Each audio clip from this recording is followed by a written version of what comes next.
Let's move on to the Q&A. Okay, so. Okay, wait, hold on. Ooh, boy. Do we want this question or a different one? Let's go with it. Why not? Is AI 100% accurate? Okay. Go. No. It hallucinates. It is, I don't know what's on, but it's not on planet Earth sometimes. It's full of bias, it's full of Western bias, it's full of white bias. Don't trust it. You've got to do your research and put it through a couple of machines to make sure you get the same sort of answers, and then compare and contrast and come up with your own human interpretation of whether or not you can believe this stuff or not. Because your boss will know pretty quickly if you're talking rubbish. Just when you're using AI, you can use other AI agents to test for bias in other agents. So take your information, put it into another AI agent, and ask it, is this response, what are the biases of this response? And it will come back and tell you where the biases are about you, so you can use AI to check AI. And we didn't talk a lot about bias, but I think bias is a really important piece. You know, I think if you're a hiring manager right now, I think the top candidate is a guy named Chad who plays lacrosse. I think that's what the top hiring candidate was according to AI. He just picked all the qualities from that. So you got to make sure that those biases are really taken into account. Right. And don't forget, you can sort the questions by how recent it was, or by, I think, the most popular. So if you upvote, it's going to bring a question to die. Emily, let's get it. What else we have here? So AI, not 100% accurate. Where do you see AI? Man, who wants to take this one? Not me. Ask AI. Ask AI. It's impossible to know where it's going to be in the next 5 to 10 years. You know, if you think back to November of 2022, before we knew what ChatGPT was, how our lives have changed in that very short period of time, and we're trying to forecast where our lives are going in the next 5 to 10 years. I think it's going to be really impossible to know our AI and how it's going to continue to grow and adapt and change. I think for me, I use AI multiple times a day for multiple different tasks. And I think that if you start looking around the room and how many times you use AI, I think what you'll see is that everything that you do will have some kind of companion, co-pilot, agent that you're using as part of AI. Okay, we had somebody raise their hand. You got something? Or you have an answer for this? No, I have a question. On the previous slide, it was 100% accurate, and it got me thinking about something. Forgive me, I don't remember your name. Neil. Neil. You said something about. I can't remember, but it led me to think about where AI is pulling its information from. Like, when you ask it a question, are all AI tools coded to pull from just like the internet, or is it one's pulling from this pocket of information and you know, is there a way to know? Or that's proprietary to their coding and all that stuff, correct? That's not, you'll never know where it came from, you just have to know if you'll have to do further research with what you prompted it and then what it's responding to you, and if you agree or disagree or whatever, right? Yeah, and it's a great question, and one of my favorite things to do is ask it where to get this information, and it really can't tell you. It's a black box. So this is really dangerous in terms of forecasting. Like, hey, AI is going to tell you, I think the following thing is going to happen, and you're going to say, that sounds really good. How did you arrive at that conclusion? And it said, I can't really tell you. You always have to check it. Now, it is trained on everything in theory. Different ones are trained differently, but it's also it's probabilistic, to use a fancy word. Every single time you ask it the question, you might get a different answer. So that's what is a huge challenge in it.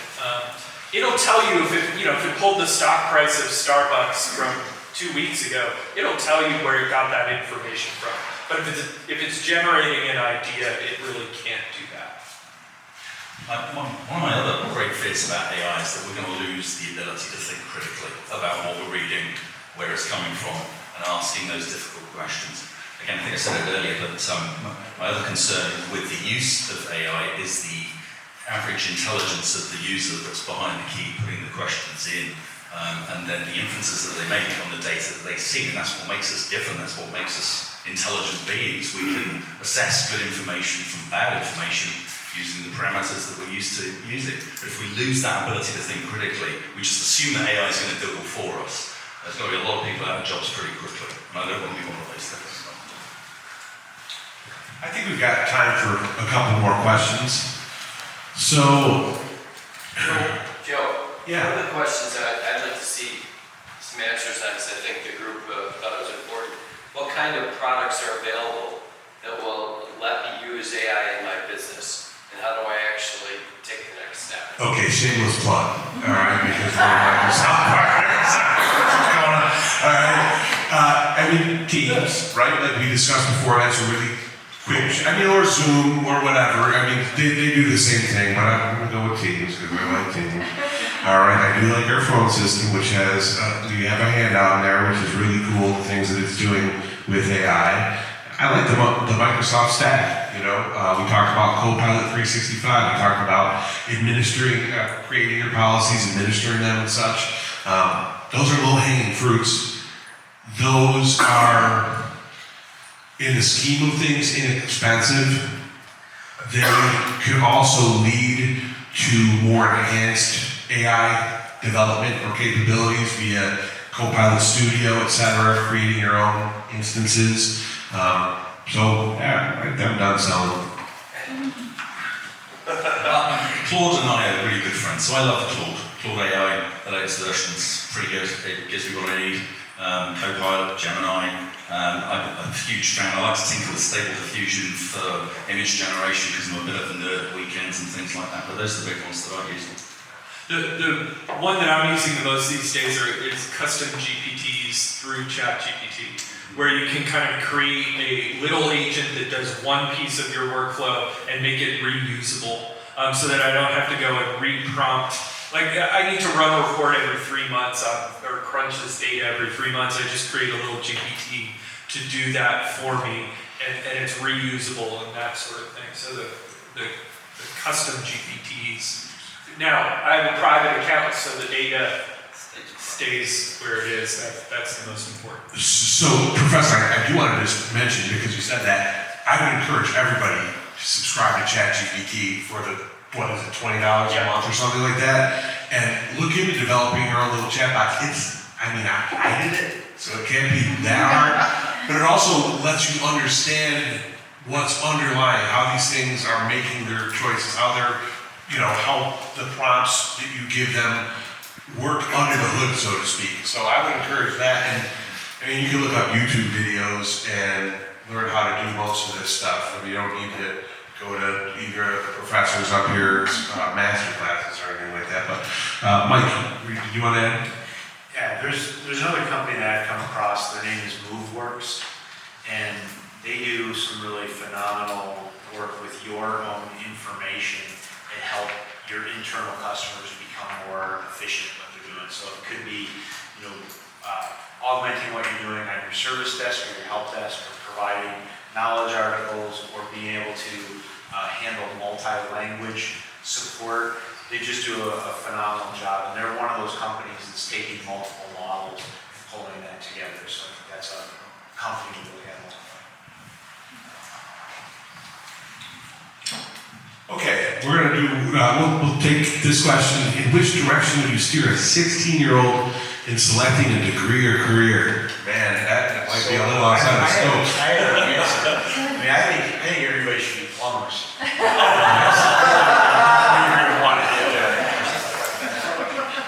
Prompt engineers. There's going to be all kinds of jobs created around checking the AI's accuracy, and that sort of, whether that's in IT or whether that's on the business side of things, just verifying its accuracy.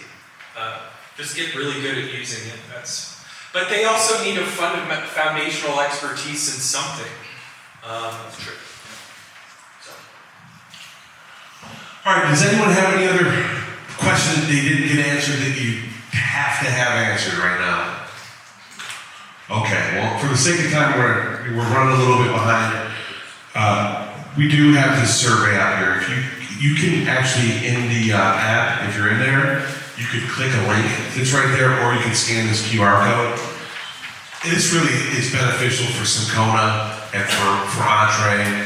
We each have questions from each of our businesses in there. Simcona does this every year, which is wonderful. I mean, look at this beautiful place and everything. And, you know, we'll talk a little bit about some other things that Mark Iacona has been so generous with. But they use this to cultivate these every year. We use them to do the same. So if we take a few minutes and do that, it's very much appreciated. And while you're doing that, I want to thank again Southwire, Belden, and Brady for sponsoring this event. I'd like to thank all the panelists. Thank you very much, guys. It was wonderful.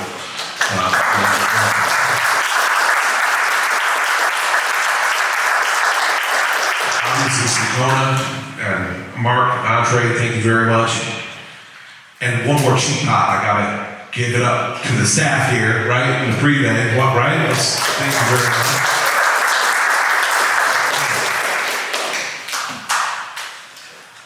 Anything else you guys want to share? Anyone want to sing? Anyone want to wear this? Joe, I got something. Okay. And run the risk of going over a little bit. Okay. And if you look at the questions that have been submitted, one of them that I would want answered if I came here today over there, what is the most important thing I need to do right now to prepare my business for deploying and using AI tools? And I think we got, the right guys there to answer that question. If you don't mind. Ask your employees how they are currently using it and get a sense of where it is, because they will know what's going on, and it's better to know. I would also suggest just tap your industry broadsheets, your conferences and things like that. Every conference in your area will be talking about the impact of AI on your business in some way. So if you're part of that conversation, hopefully you'll get something from it. But ask your employees, please, because I guarantee you that they're more going to be using it than you realise. Also, just making sure your data's right.